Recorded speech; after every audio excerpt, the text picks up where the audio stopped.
আসসালামু আলাইকুম। আমরা এখন আছি মেহেরপুর গরুহাটের পাশে মিজান স্টোরে। আমাদের মিজান ভাই এখন দেখেন অনেকগুলো দুধ চা বানাচ্ছে, স্পেশাল গরুর দুধের চা। অনেক দূর থেকে আমাদের এখানে চা খেতে আসে, দেখছেন অনেক লোক বসে আছে এখানে, অনেকে এসছে চা খেতে।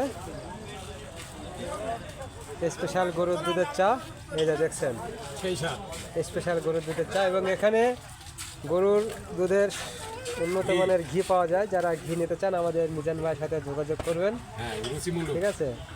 অরিজিনাল গরুর দুধের ঘি পাওয়া যায়। এই যে দেখছেন অনেক দূরে থেকে এসছে চা খেতে মানুষজন, সেই স্বাদ। আমার বড় ভাই এসছে, যে রাজীব ভাই এসছে, আমার এক বড় ভাই সন্টু ভাই। যারা স্পেশাল গরুর দুধের চা খাবেন চলে আসবেন মিজান।